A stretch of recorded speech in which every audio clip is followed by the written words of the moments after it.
We got too many examples of how our brothers and sisters did not do iniquity, and they died rather than do iniquity. Even to the extent, I have to bring this out, of the old man Eleazar. He wouldn't eat no pork and say, look, man, we're going to change this to lamb. We're going to change it to something that you can eat, so you can live. He said, no, man, I done lived my life all this time, and people going to think that I ate some swine or some abominations to save my life for a little bit. Nah. And the mother, after that, and her 7 sons, they would not eat abomination. I wonder how many of y'all, you're going to be tried. Like he said, you're going to be tried in the furnace of adversity. Look at verse 5. For gold is tried in the fire. This is Ecclesiasticus 2 and 5. For gold is tried, in the Apocrypha, for gold is tried in the fire. Like they purify gold. And acceptable men in the furnace of adversity. He said, believe in him, and he will help thee. Order thy way of right, and trust in him. Have faith in the Most High. You see? But you're going to be tried in the furnace of adversity.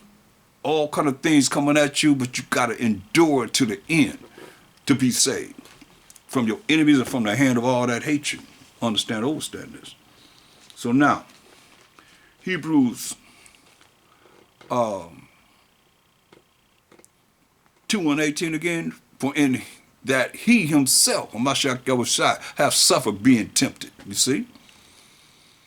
He is able to secure them that are tempted. He's able to protect all of you that are tempted. If you follow what the word says. You heard what he said. Take it cheerfully. Hey, deal with it. Most I never give you more than you can deal with.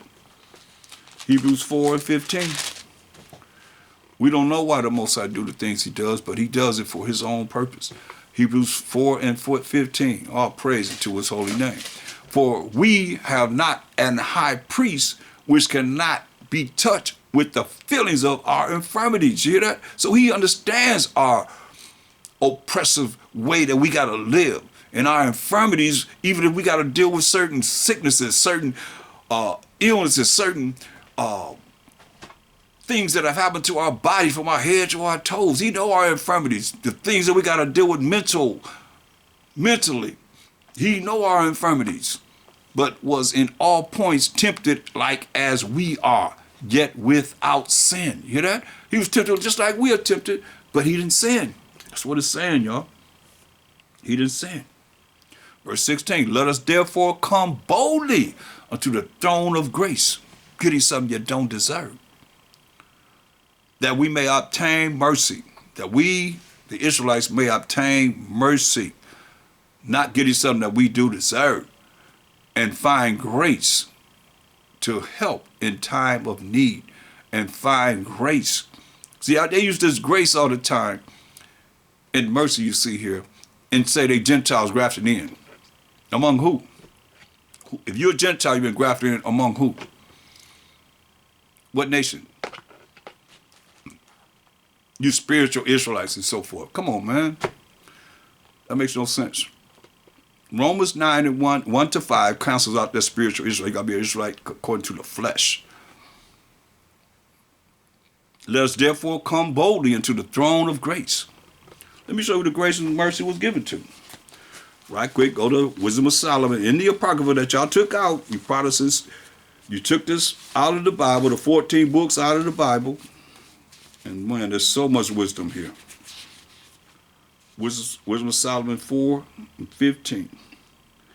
This the people saw and understood it not. Neither laid they up this in their minds, that his grace, the Most High's grace and mercy, is with his saints. Point blank. Now, I told you the scripture to define the saints. We got to define the saints now. Go to Psalms 148 and 14. This defines who the saints are.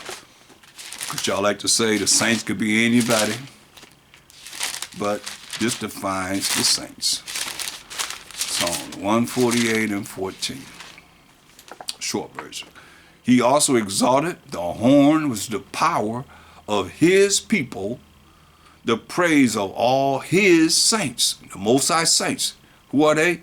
even of the children of Israel. Who are we? A people near unto the Most High. Praise ye the Most High. So the saints are the 12 tribes of Israel.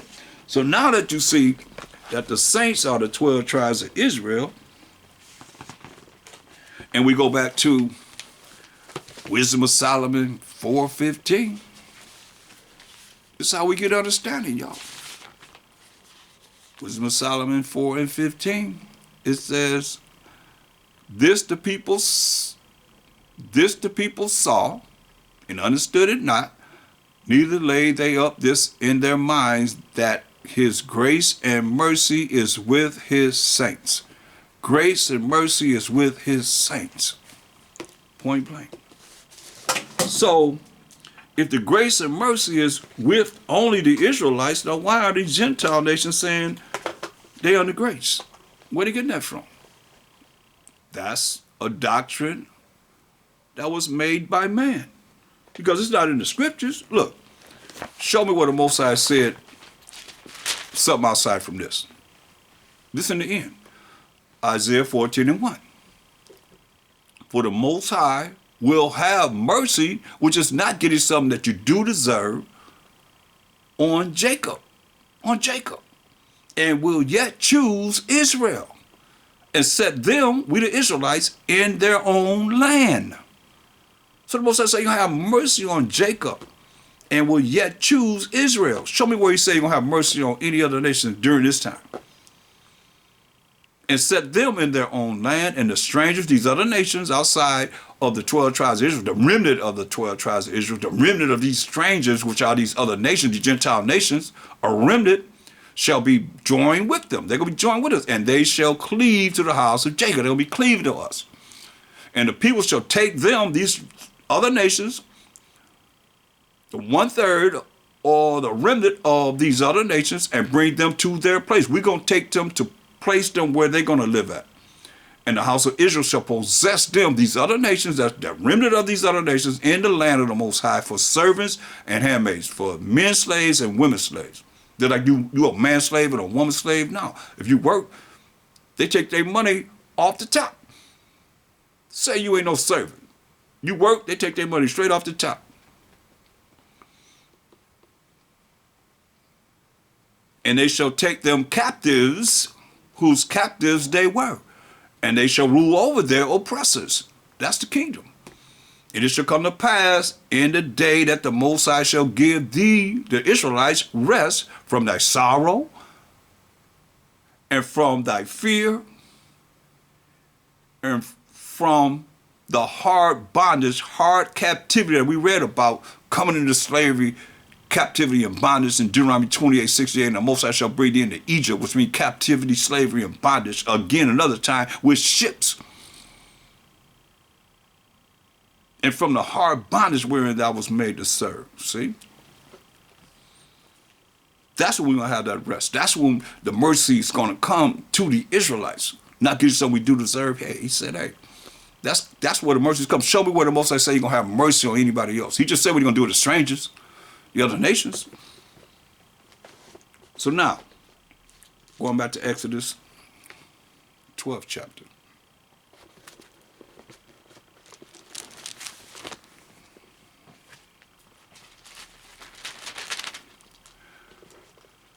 Verse 5 and 6, your lamb shall be without blemish, a male of the first year. You shall take it out from the sheep or from the goats. We can have lamb, we can have goats on the Passover. And you shall keep it up until the 14th day of the same month, and the whole assembly of the congregation of Israel shall kill it in the evening.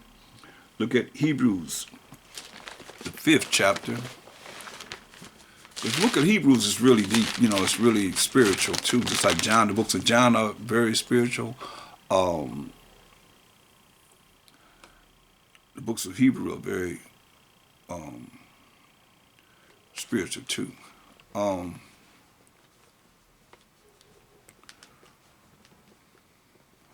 Look at Hebrews 5, and we're going to read verse 6. As he said also in another place, thou art a priest forever after the order of Melchizedek. That's in Psalms 110. who in the days of his flesh, when he had offered up prayers and supplications with strong crying and tears unto him that was able to save him from death, strong supplication and tears, prayers of supplication and strong crying and tears unto him that was able to save him from death, who is the Most High.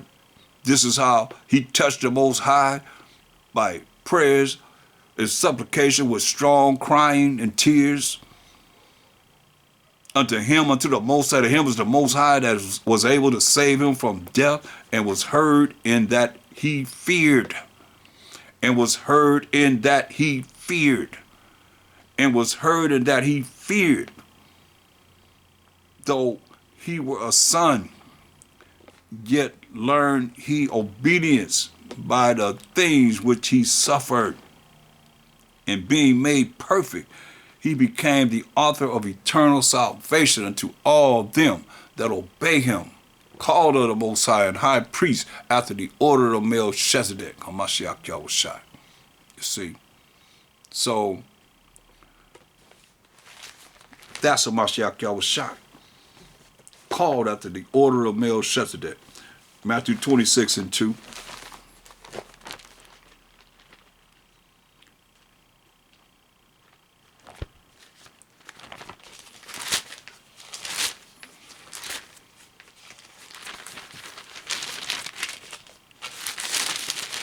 Who Abraham gave tithes to. Matthew 26:2.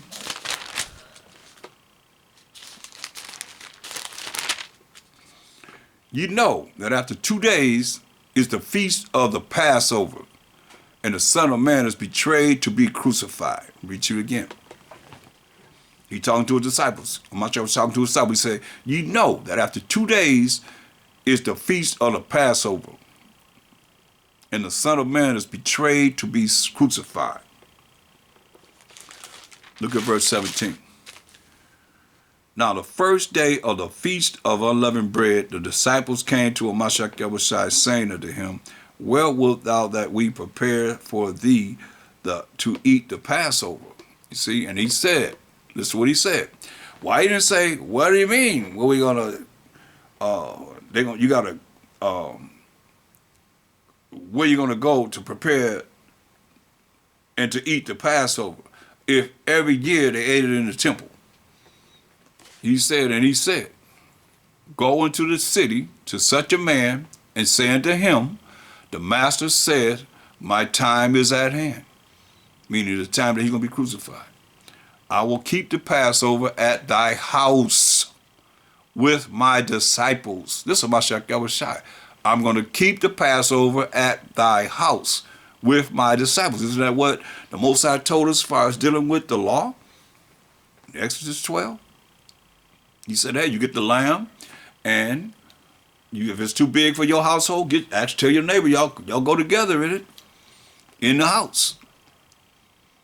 And the disciples did as the MASHAYACH YAAHAWASHI had appointed them, and they made ready the Passover.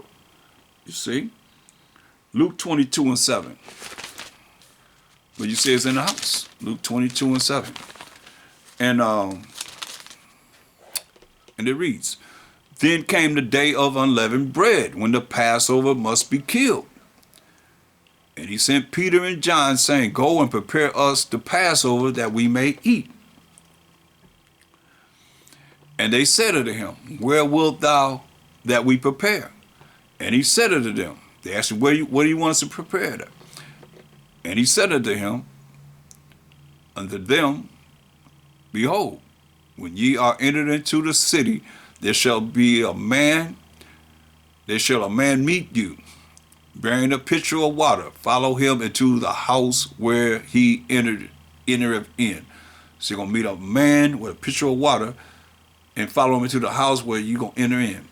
And ye shall say unto the good man of the house, the master said unto thee. So they didn't put L-O-R-D there. That's generally what they put. They missed that one.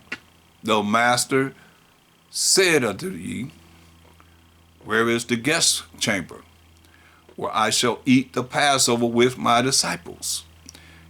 And he shall show you a large upper room furnished. There make ready. And they went and found as he had said unto them, and they made ready the Passover. You see? So now,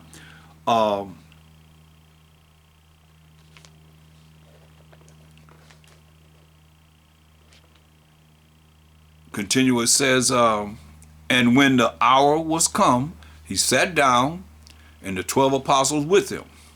And he said unto them, with desire I have desire to eat this Passover with you before I suffer. Letting them know that, hey, I'm getting ready to be crucified for the sins of the 12 tribes of Israel. For I say unto you, I will not any more eat thereof until it be fulfilled in the kingdom of the Most High. You hear that? He said, I ain't eat the Passover no more until it be fulfilled in the kingdom of the Most High. I mean, let you know, we're going to be honoring these feast days in the kingdom of the Most High. And he took the cup and gave thanks and said, take this and divide it among yourselves. For I say unto you, I will not drink of the fruit of the vine, this wine, the best of wines, until the kingdom of the Most High shall come. Right? And he took bread and gave thanks and brake it and gave unto them, saying, this is my body, which is given for you. Do this do in remembrance of me. See? So the bread represents his body. It's symbolic. Like they do communion every month at churches and so forth.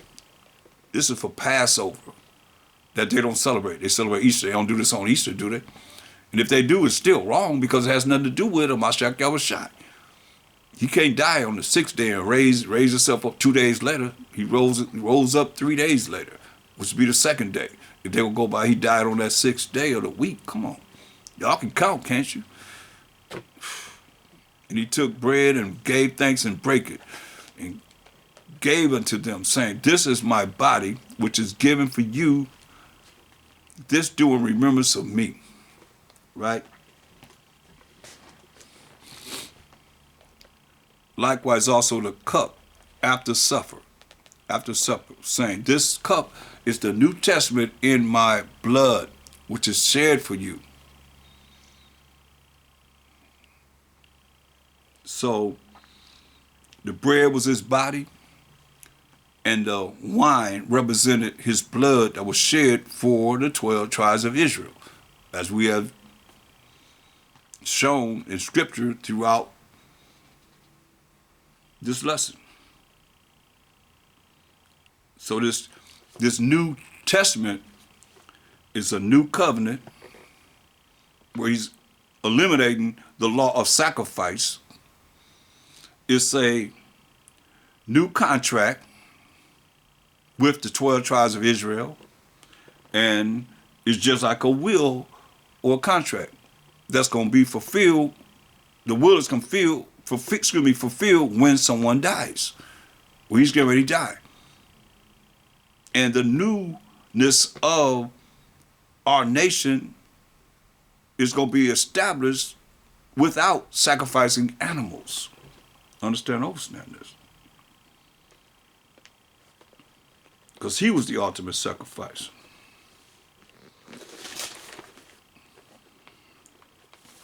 First Corinthians 5 and 7. 1 Corinthians 5 and 7.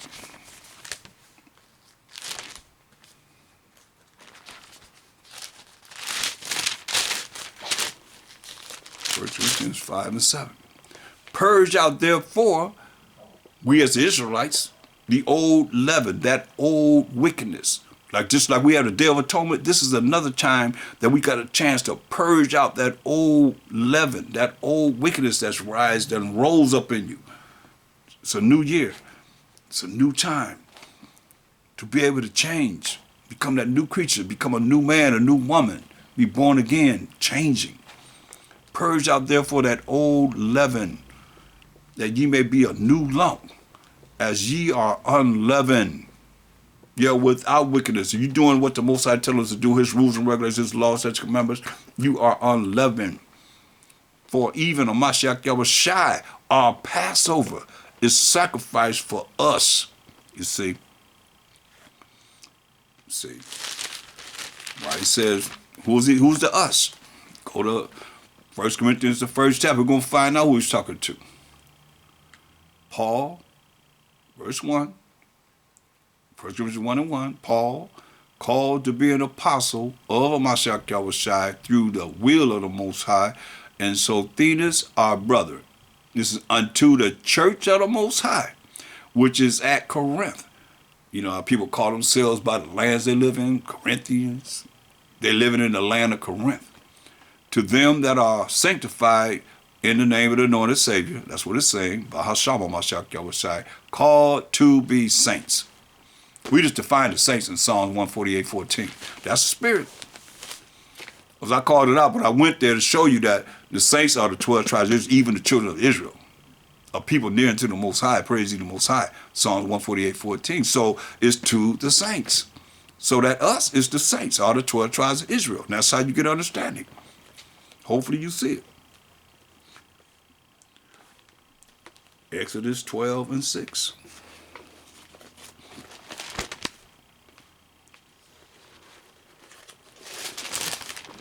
Exodus 12 and 6. And ye shall keep it up until the 14th day of the same month, and the whole assembly of the congregation of Israel shall kill it in the evening, that lamb. Okay, Matthew 26 and 2 to 5. Matthew 26, verse 2 through 5.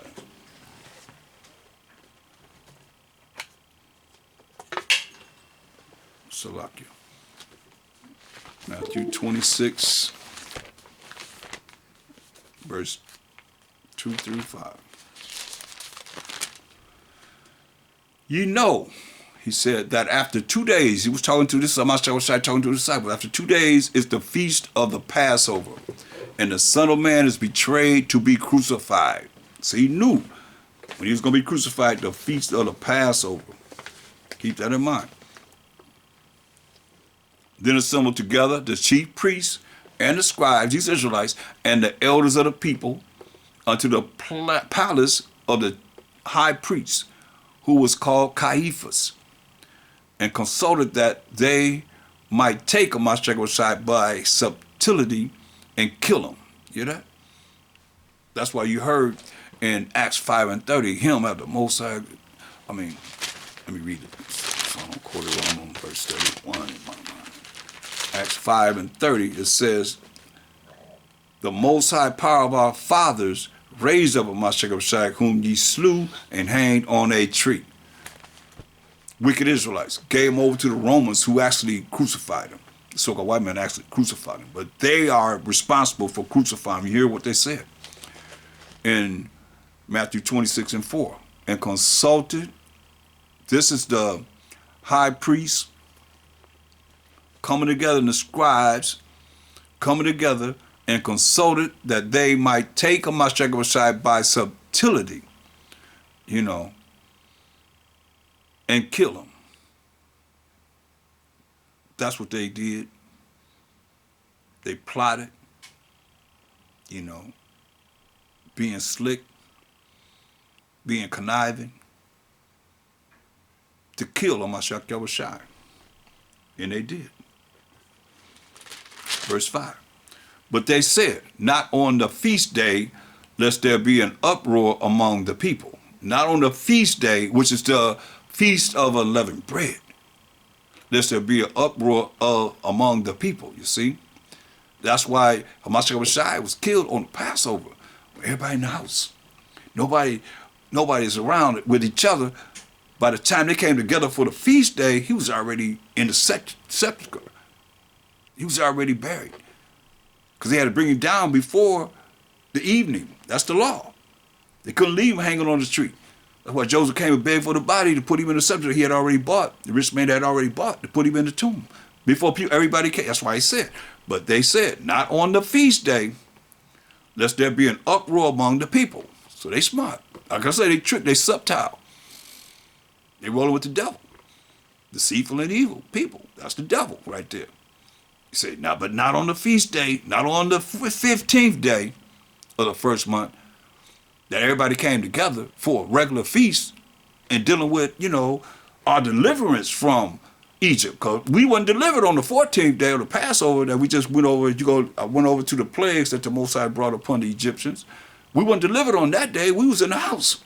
He said, stay in the house. 12 o'clock, the death angel went through and killed all the firstborn, males and females, everything, beasts and everything of the Egyptians. We was in the house. He said, hey, get rid of the lamb that you had before the morning, burn it with fire. So we was in the house. All this stuff happened with the MASHAYACH during the time of the Passover, everybody in the house. So they went got him at night. All that night, that's when everything is going on. People in the house, and they preparing for the feast. We went to the Passover, they prepared for the Passover, the lamb and the bitter herbs and the unleavened bread and the wine and so forth, and they in the house observing the Passover. So now they in the house preparing for what? The feast for that night. That's cooking all the food and everything that doesn't have leaven in it to come together for the feast. That's why they said, but they said not on the feast day, which is the 15th day, the first day of the day of unleavened bread, I say, first day, lest there be an uproar among the people. Say, hey, the people gonna go off. That's why they had a certain amount of people that said, crucify him, let his blood be on us and on our children. That was joined with the Pharisees, the chief high priests, the scribes, and all of them. Understand those? Overstand this. So now,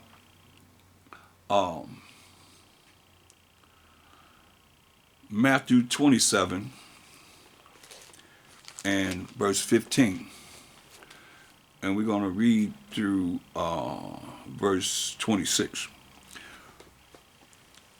And said unto them, what will ye give me, and I will deliver him unto you? Judas, wicked Iscariot, went unto the chief priests, right, in verse 14. Then one of the 12, called Judas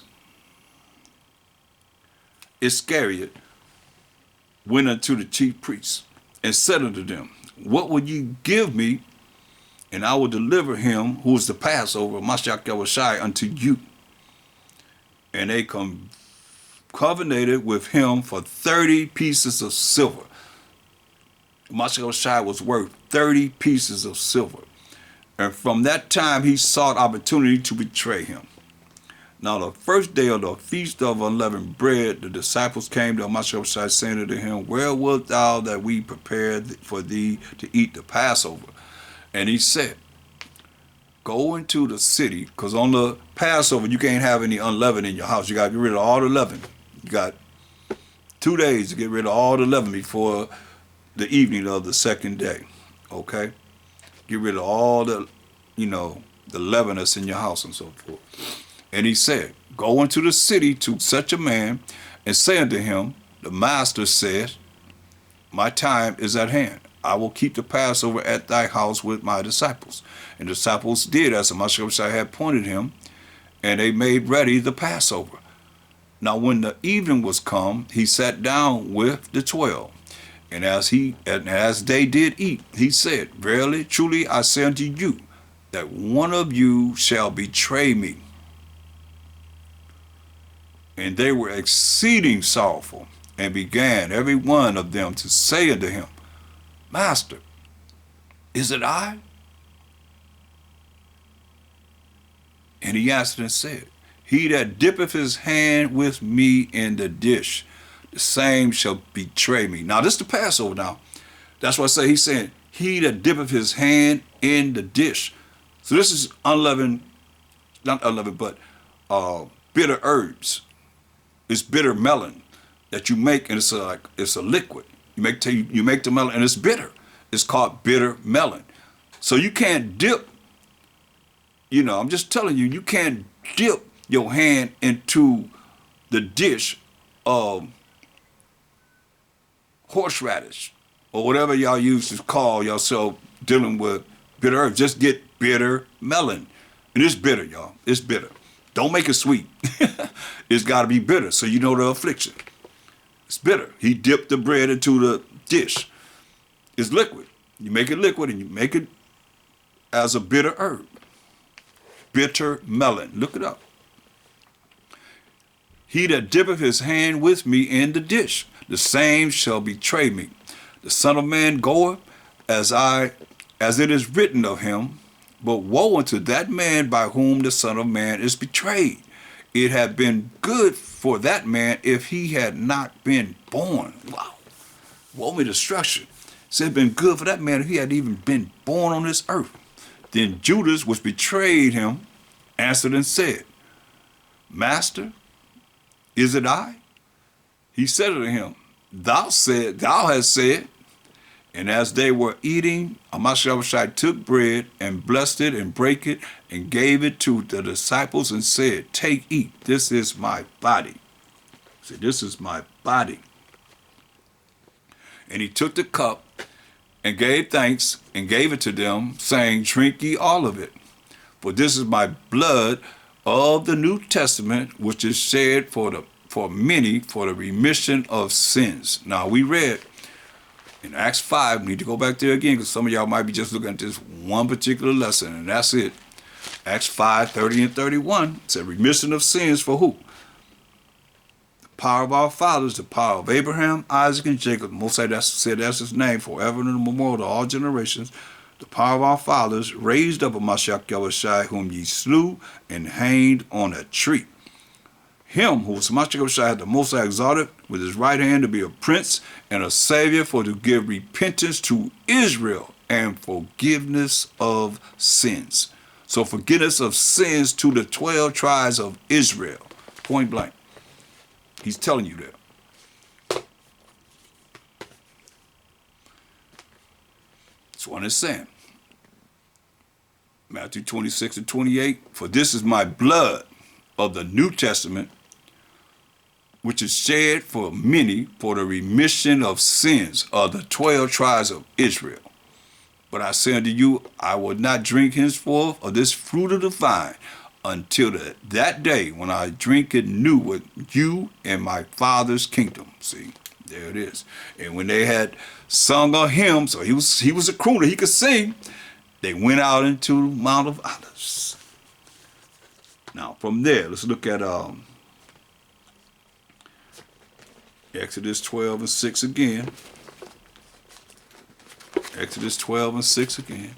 And ye shall keep it until the 14th day of the same month. This is our first month, not Esau's first month, but our first month that we go pertaining to our count from the new moon, 14 days after the new moon.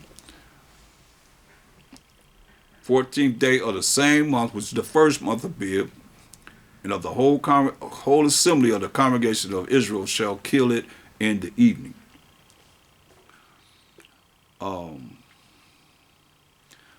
Isaiah the 53rd chapter. Isaiah the 53rd chapter. Prophesying of a MASHAYACH, who have believed our report, and to whom is the arm of the Most High revealed. For he shall grow up, this MASHAYACH shall grow up before him as a tender plant, and as a root out of a dry ground. He have no form, no comeliness. He wasn't handsome. He didn't have no built body.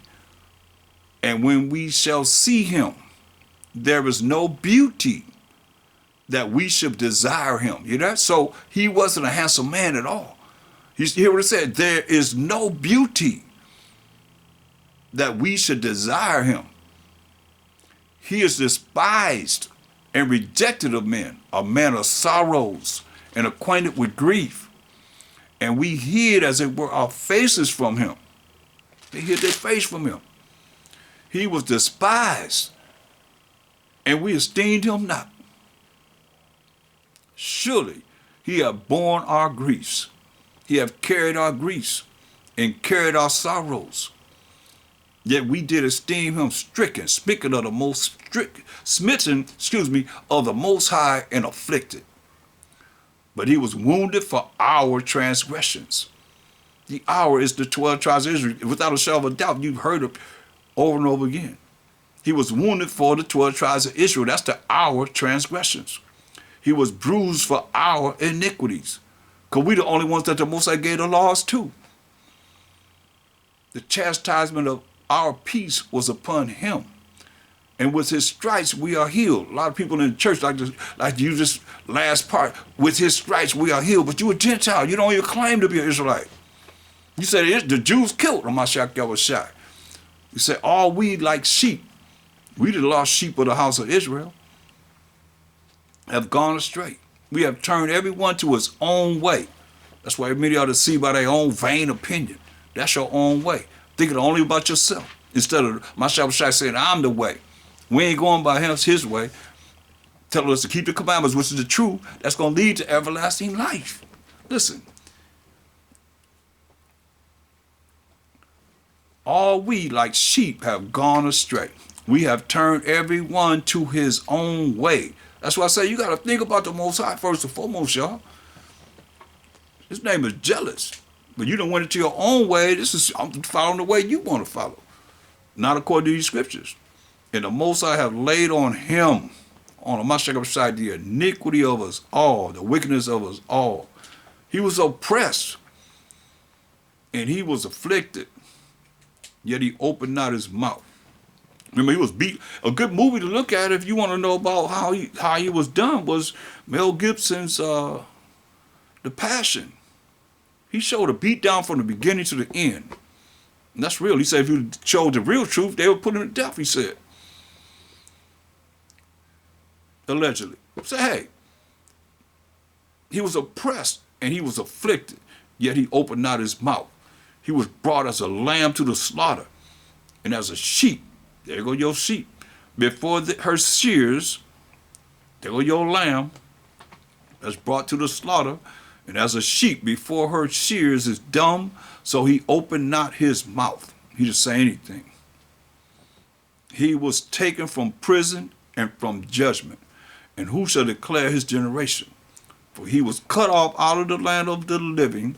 For the transgression of my people was he stricken. Hear that? He was cut off from the land of the living. For the transgression of the Most High's people, who are, listen what it says, and he was taken from prison and from judgment. Verse 8, and who shall declare his generation? For he was cut off out of the land of the living, for the transgression of my people was he stricken. So now we got to define who the Most High's people. He said transgression of my people, the sins, in other words, the sins of my people. Who the Most High's people? Exodus 3 and 10. My people, right? Exodus 3 and 10. Because a lot of people don't want to accept that that's talking about a MASHAYACH and us. Exodus 3 and 10 proves who that my people is. Come now, therefore, and I will send thee unto Pharaoh, that thou mayest bring forth my people, the children of Israel, out of Egypt. So his sins, not his sins, but our sins were forgiven through his death. That's what it's saying. He is brought as a lamb to the slaughter, Isaiah 53 and 7. As a sheep before her shears is dumb, so he opened not his mouth. He was taken from prison and from judgment. And who shall declare this his generation? For he was cut off out of the land of the living. For the transgression of my people was he stricken. Come on.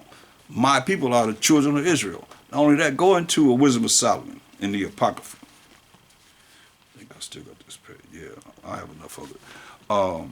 Wisdom of Solomon, the 4th chapter, and we're going to read, start at verse 10. It says, he pleased the Most High and was beloved of him, so that living among sinners he was translated. MASHAYACH, yeah, speedily was he taken away, lest that wickedness should alter his understanding, or deceit beguile his soul. You see, he was in the Roman Empire with wicked Israelites, majority wicked, just like it is now. For the bewitching of naughtiness does obscure things that are honest, and the wandering of concupiscences does undermine the simple mind. He, being made perfect in a short time, he only lived to be 33 years old, fulfilled a long time. For his soul pleased the Most High, Therefore, hasted, hasted he, to take him away from among the wicked. See? So now when you continue in Isaiah 53, why it's saying, in verse 8, he was cut off out of the land of the living. For the transgression of my people was he stricken. And he made his grave with the wicked. Remember, he had a wicked cat on the right side, a wicked cat on the left side, hanging on a tree. And with the rich in his death. Remember, the rich man, Joseph, came and asked for his body, because he had done no violence, neither was any deceit in his mouth. This is what it says, verse 10. Yet it pleased the Most High to bruise him. He hath put him to grief. When thou shalt make his soul, that's his body, an offering for sin. He shall see his seed, he shall prolong his days, and the pleasure of the Most High shall prosper in his hand.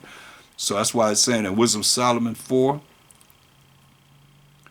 and verse 14, for his soul pleased the Most High. So you see what it says? Isaiah 53 and 10, yet it pleased the Most High to bruise him. He hath put him to grief. When thou shalt make his soul an offering for sin. Wisdom of Solomon 4 and 14. For his soul pleased the Most High, therefore hasted he to take him away from among the wicked. This the people saw and understood it not. Neither laid they up this in their minds, that his grace and mercy is with his saints, and he hath respect unto his chosen. That's the Most High. His grace and mercy is to his saints, not to any Gentiles. They say y'all Gentiles grafted in and you under mercy and grace. No, the grace and mercy is only to the Israelites, point blank, not to any Gentiles. And he have respect unto his elect. And go to Exodus 2:25. See what the Most High say he have respect to. Exodus 2 and 25.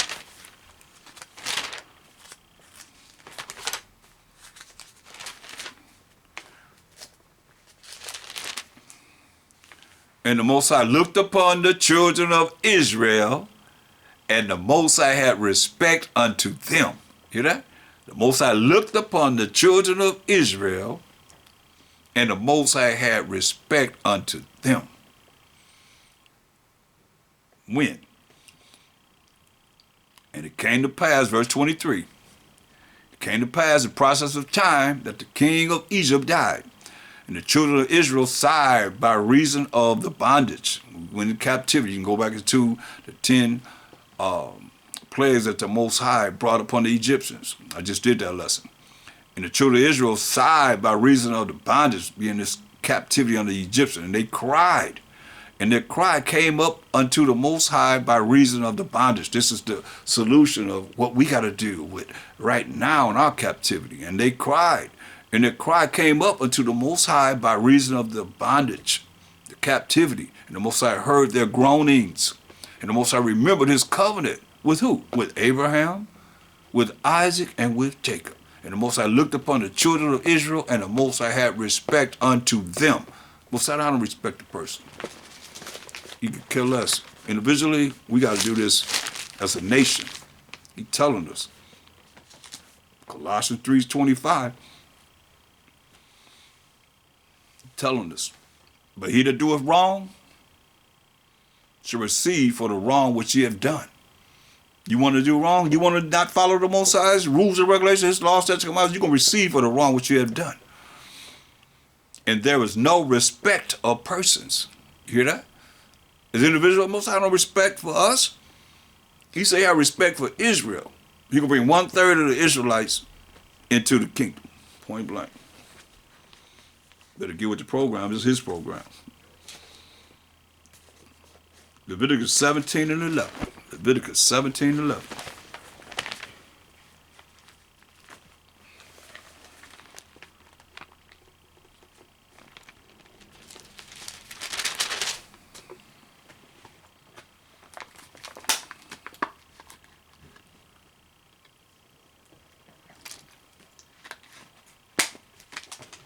Leviticus 17 and 11.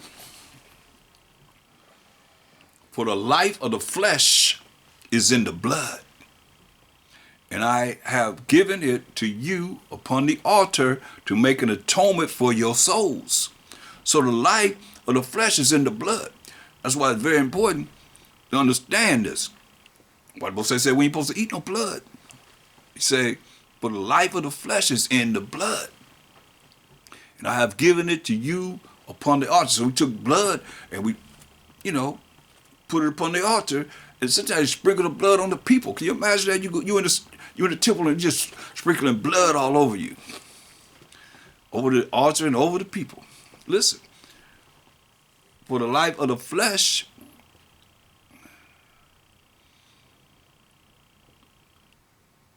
is in the blood. Let me go up here. He's telling us how we ought to bring an offering to the tabernacle, right? So we'll look at verse 9. It says, and bring it not unto the door of the tabernacle of the congregation to offer it unto the Most High. Even that man shall be cut off from among his people, right? And whatsoever man there be of the house of Israel or of the strangers that sojourn among you, that eateth any matter of blood. This is what I wanted. Any of you that's among us, whether they're the house of Israel or a stranger, these other nations that's sojourning among us, that eateth any matter of blood, I will even set my face against that soul that eateth blood, and will cut him off from among his people. You eat blood, you like your meat bloody, Moses said, I'm going to cut you off from among his people. For the life of the flesh is in the blood. So we're not supposed to be eating no blood. We're supposed to eat our food. Well done, y'all. No blood. They're like it rare, just put it on the grill and turn it over. Okay, it's done. Give it to us. No blood. He say he's going to cut you off from among his people. He say, for the life of the flesh is in the blood, and I have given it to you upon the altar to make an atonement for your souls. For it is the blood that maketh an atonement for the soul. You see? So, therefore I said unto the children of Israel, no soul of you shall eat blood, neither shall any stranger that sojourn among you eat blood. You hear what he's saying? So, say, and whatsoever, this is the law, and whatsoever man there be of the children of Israel or of the strangers that sojourn among you, which hunteth and catches any beast or fowl that may be eaten, he shall even pour out the blood thereof, and cover it with dust, bury it. For it is the life of all flesh. The blood of it is for the life thereof. Therefore I said unto the children of Israel, ye shall eat the blood of no manner of flesh. For the life of all flesh is the blood thereof. Whosoever eateth it shall be cut off. And every soul that eateth that which died of itself, or that which was torn with beasts, whether it be one of your own country or a stranger, he shall both wash his clothes and bathe himself in water, and be unclean until the even. Then shall he be clean. But if he wash them not, nor bathe his flesh, then he shall bear his iniquity. I'm going to get you. In another scripture, Moses said, feed it to the dogs. Now, I'm not talking about Rin-Tin-Tin or Lassie. He's talking about this name that we called the Gentiles in the New Unger's Bible Dictionary. You'll see. But those things aren't, recognized today because we don't know the scriptures well enough to know what he's talking about. But from there, let's look at Matthew 26 and 28. Matthew 26 and 28. So you see,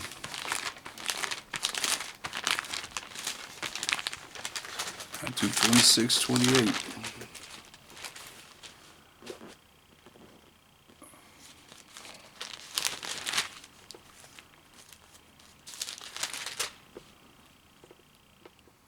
For this is my blood.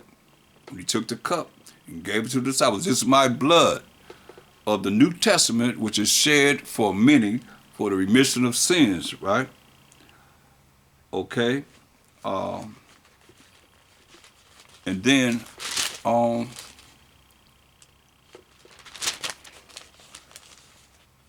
when you look at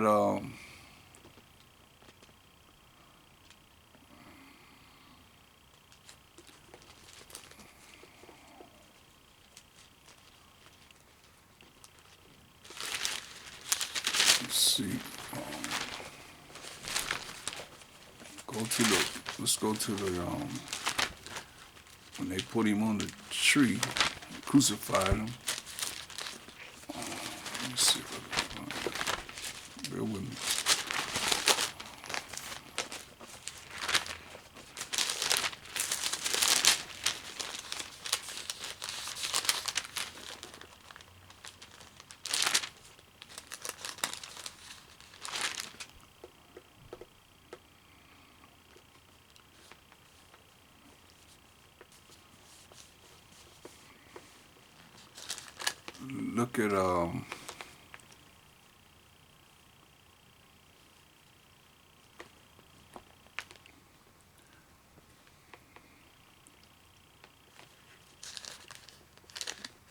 Look at St. John, the 19th chapter.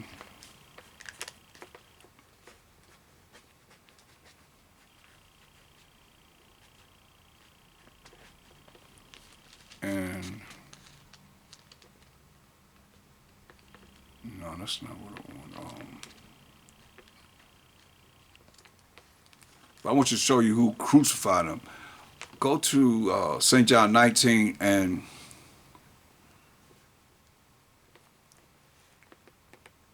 because Pilate had put on verse 49, and Pilate wrote a title and put it on the cross, and the writing was YAAHAWASHI of Nazareth, the King of the Jews. This title then read many of the Jews, for the place where MASHAYACH was crucified was nigh to the city, and it was written in Hebrew and Greek and Latin. Then said the chief priest of the Jews to Pilate, write not the King of the Jews, but that he said, I am the King of the Jews. Pilate answered, what I have written, I have written. So he said, they have no power. Then the soldiers, when they had crucified MASHAYACH, those soldiers are the Roman soldiers. They the ones that crucified him. The soldiers, the Roman soldiers, the so-called white man crucified MASHAYACH right there. Took his garments and made 4 parts, to every soldier a part, and also his coat. Now the coat was without seam. So y'all talking about showing him with burlap on. He had a coat on that was without seam.